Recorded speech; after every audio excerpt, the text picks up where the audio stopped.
Hi everyone, Lisa Haven here, and I've got a major report that you're going to want to hear. I've got an amazing guest speaker, and before I tell you who he is, he's been on Daystar, TBN, all kinds of TV networks.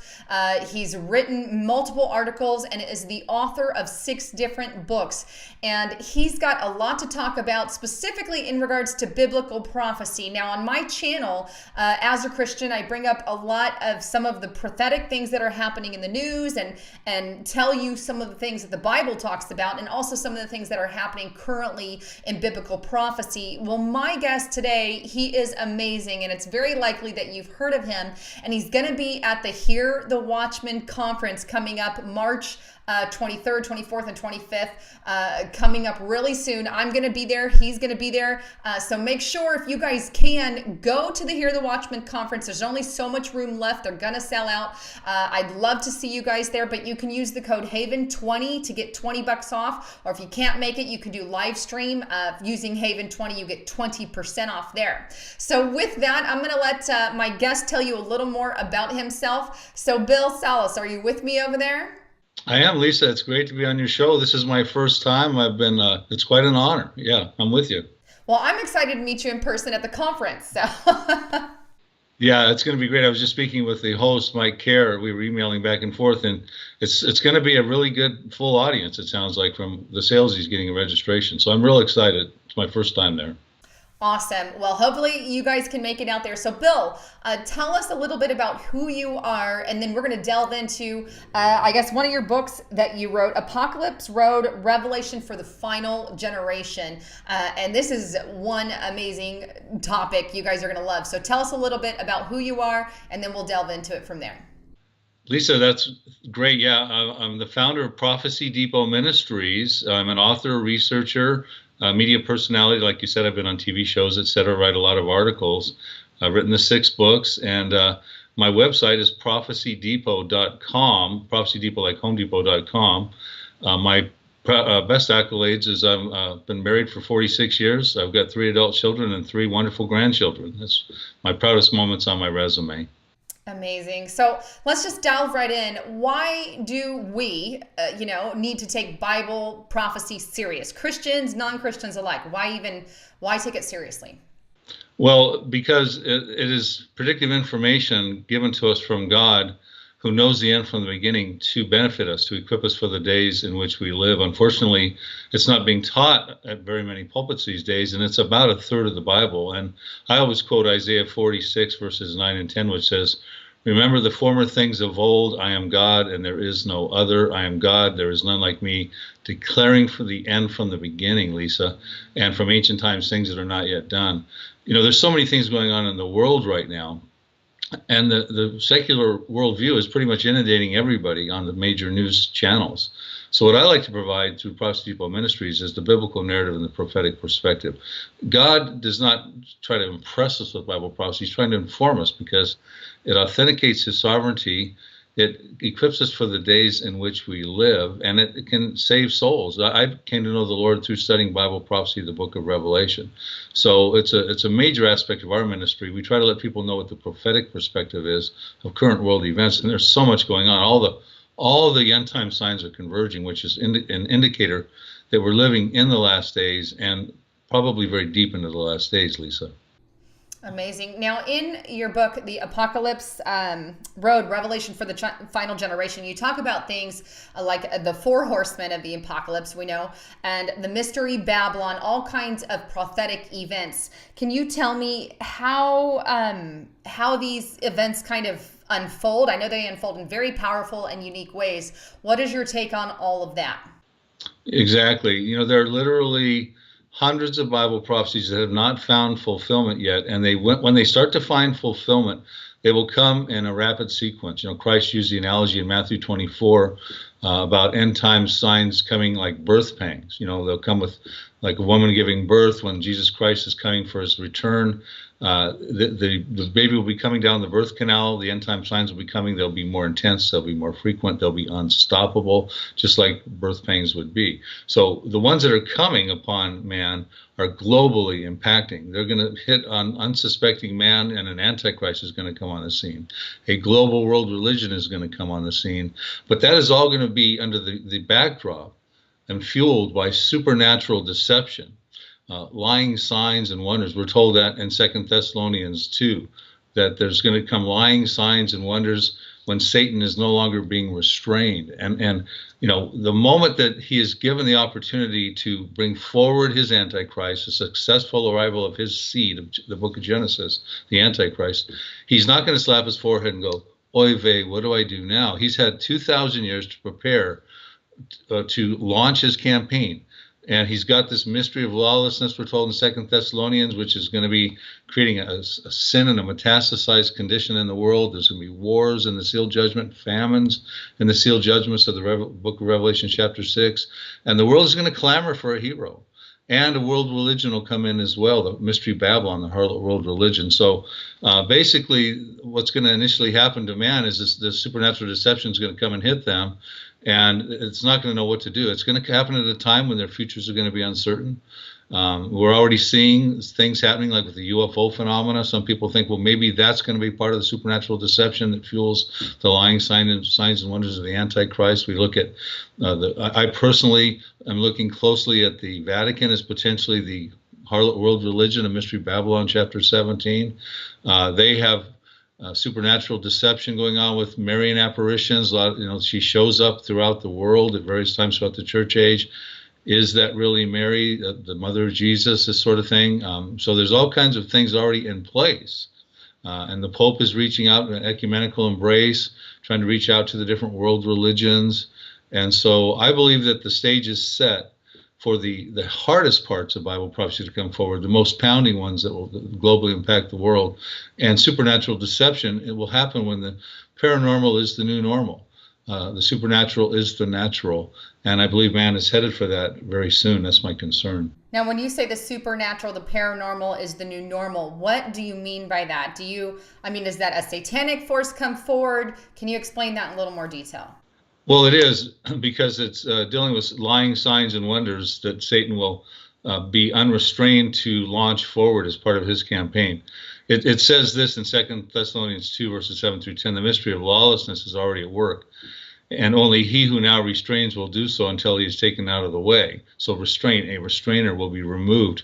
And then the lawless one, which will be the Antichrist, will be revealed, whom the Lord will consume with the breath of mouth and destroy with the brightness of his coming. So Christ will, of course, destroy the Antichrist. But here's the deal here. The coming of the lawless one is according to the working of Satan, with all power, signs, and lying wonders, and with all unrighteous deception among those who perish. Now, when he unleashes his campaign without any hindrance to bring forward the successful arrival of his seed, the Antichrist, we can't even imagine what is going to come forward and be thrust upon mankind. We have examples of what Satan's capable of. We look in the book of Job, where he was given permission to not harm Job initially, but to take all of his wealth. Job was a wealthy man, to destroy his livestock, to take over his livestock. He controlled the tribes of the Sabaeans to take over his livestock. A wind came and knocked down the house and killed his children. He promised Jesus in the wilderness he could give him all the kingdoms of the world. These are just a few of the things among the many we already know about that he's capable of. But we're talking about stuff that has been restrained that we don't even know what he's capable of. Would it be more Marian apparitions? It would only take one to point everybody's attention toward the Pope and the Catholic Church. Will it be UFO deception? Things that L.A. Marzulli will talk about that says, all of a sudden the biblical narrative gets shot out the window because they come through and say, hey, listen, there's no God. There's different intelligent beings throughout the world. We seeded humanity. We're your alien fathers, whatever the case may be. That's panspermia, things like that. So these are the things that I believe are forthcoming, Lisa. And we don't exactly know what they are, but I guarantee you they're going to be bad. And for those of you who may not know what panspermia is, that's just belief that we were planted here, seated here by an alien generation or UFOs or whatever that force may be. And you see a lot of this, I think, coming in. You know, we have Ancient Aliens, that TV series. It's, you know, that brings a lot of light to some of that movement, I guess. And so do you think on a personal scale, what do you think that will look like? I mean, do you foresee something like, you know, the rise of a force at the latter times that comes into play the role that, you know, the Bible talks about? Do you see an alien deception? What do you personally see, if I can ask? Sure. Well, I see it sequenced in a couple phases. I believe that will be part of it. I think there'll be an emphasis on the New Age. But I don't think that is initially what happens out the gate. According to the scriptures, the prophecies in Revelation 17 and 18, you first have Mystery Babylon, a mother of harlots, abominations of all the earth, that says that is a global world religion. That takes front and center initially. And then ultimately, as it harnesses control over the world, and it's a deadly one too, it says that she's drunk with the blood of the saints and the martyrs of Jesus. So it's not a good religion. It's much like you look back at the Catholic Inquisitions between the 12th and 16th century, where true believers were actually being called heretics and handed over to the governing authorities and executed. But ultimately, we're told that that will give way to the Antichrist kingdom. It says in Revelation 17:16 that 10 kings will come in an alliance with the Antichrist, and they will desolate the harlot, and they will give their power and authority to the beast, the Antichrist, and then that's when it gets real bad. So I believe we can have supernatural deception coming with two different prongs on it. One, I believe, will be perhaps more Marian apparitions, Eucharistic miracles that would point people toward a harlot world religion. I personally believe that will be, as they point forward in the Apocalypse Road book, the Vatican and the Catholic Church. There's many people who take that track. They believe it is the Catholic Church per se. But then ultimately that becomes a problem for the Antichrist, because he wants to say he is God, to go into the temple, the Jewish temple, which will be constructed at that time, exalt himself above all that's called God, and he wants everyone to worship him. And in Revelation 13, we're told that he will create a cashless economy where no one can buy or sell unless they get involved in that and worship him and take his mark upon his right hand or upon his forehead, which I believe could be a technology that even exists today, but it's more so than just a technology. It's an actual volitional worship of this beast, this Antichrist, and being a participant in his economy. But if you don't participate, if you don't worship him, he will behead you, we're told in Revelation chapter 20. So it's bad, but it's sequenced. And I do believe when he comes on the scene, you're going to have your UFO alien deception. I believe when the harlot comes on the scene, you might have some of that, but you're going to mainly probably have more Marian apparitions. She has shown up through the ages. In 1968 to 1970, she showed up in Zaytun, Egypt, where she was seen by millions, Christians, Muslims. She was seen by Gamal Nasser, the president of Egypt at the time. She is not an experiment. And she's promised that her best works are yet future. She's going to come back and seen by the entire world, it says. These are quotes from her visionaries. So it's going to be a whole new world once the restraint is removed from Satan, and he's planning it. And this could happen at any given time, Lisa. We are so deep into the end times. Do you think there's anything left to happen per se before, say, tribulation comes forward? Are there any events left to play out? Well, you know, we won't get too deep into the subject, but there are many things that need to happen. There are other Bible prophecies. You know, there's a rapture. Some people think it's pre-trib, which I do. Some think it's mid-trib. Some think it's post-trib. That'll blow people away. When the disappearance of, you know, millions, we don't know how many believers. You're going to have wars in the Middle East. There's an Arab-Israeli conflict that pointed out in Psalm 83. There's a massive invasion with Russia, Turkey, and Iran in Ezekiel 38. These are part of the wars that are going to create the world in a very unsettled position. Having it cause for instance, Israel is going to want its security. It's going to sign a false covenant. The Antichrist is going to confirm that in Daniel 9. And that'll be a 7-year covenant. That's when you have the tribulation. So events are going to start to build toward that. Israel is going to build a temple. I mean, there are so many Bible prophecies that we want to start to share with people. And the temple, by the way, you talk about current events, they're already planning to build that temple. They've already been preparing the Jewish priests for it, the Levite priests. They've got the temple implements and instruments already. They've got the table of showbread. The problem is they got this big gold dome sitting on top of their foundation stone, their Holy of Holies.